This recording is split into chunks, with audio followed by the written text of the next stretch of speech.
Magandang gabi. Ako po si Maria Isabel. Sabi niya, hindi daw pala ang pangalan ko. Asawa ni Venerando Villasillo. Na isa sa mga pinarangalan ngayon ng Manlayog ng mga bayani. Una sa lahat, nais ko pasalamatan ang Bantayo sa patuloy na pagsisikap nito na mabigyan ng karapatang papuri ang mga martyrs at bayani ng ating bayan na lumaban sa diktadurang Marcos. Alam ko na hindi ganong kadali ang pagpili. Lalo na kung tutuusin, milyong-milyong mamamayan ang lubos na nakibaka at naghandog ng kanilang buhay laban sa pasismo. Ika nga, ang mga mamamayan, ang masa, at walang iba pa, ang mga tunay na bayani ng kasaysayan. Gayunman, hindi din natin maikakaila na nariyan ang mga dakila at magigiting na lider, aktivista, doktor, propesor, artista ng bayan, mandirigma, at iba pang individual na gumampan ng mahahalagang papel sa bawat yugto at pagbabago ng kasaysayan. Kaya ngayon ako'y narito para sumaludo sa tatlong bagong kabataang bayani ng Bantayo. Si kasamang Cesar Gavanzo Jr., si kasamang George Checa, at si kasamang Venerando Villasillo. They were young, talented, and committed activists who opted to dedicate their lives to fighting the Marcos dictatorship, who opted to serve the people. Si Cesar Gavanzo Jr., pinanganak noong June 5, 1947 sa Sorsogon.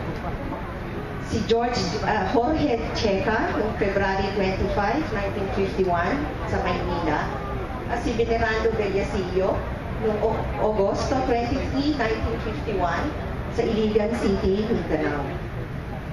Si Jorge Checa ay isa sa mga unang miyembro ng Kamanyang na kanina napanood natin yung Kamanyang Collective ng PUP. Si Cesar naman ay naging aktibo sa Kabataang Makabayan, sa Samahang Demokratiko ng Kabataan, sa kanyang hometown sa Sorsogon. Si Venerando Villasillo naman ay nagsimula bilang isang mass leader ng Kabataang Makabayan sa Iligan City and one of the first KM members who volunteered to work among the peasants of Isabela and Cagayan Valley in 1971.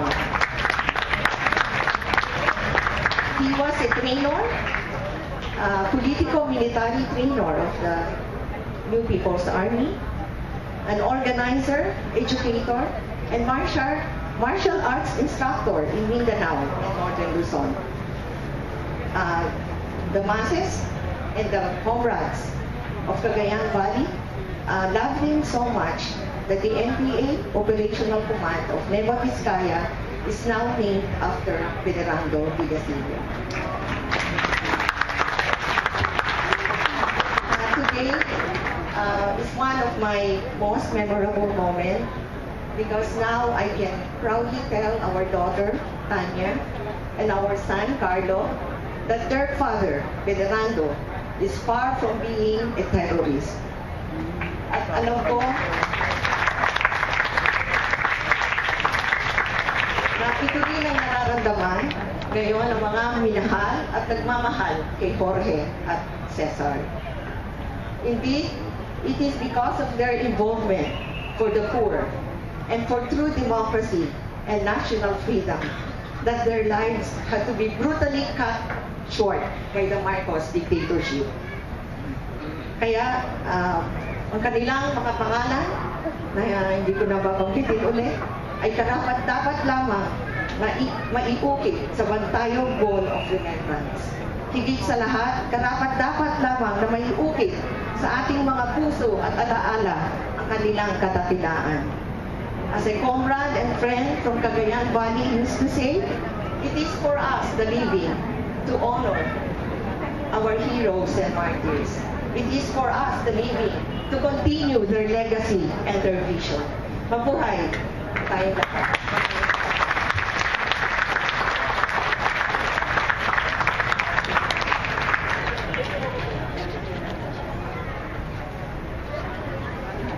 bago po yung susunod na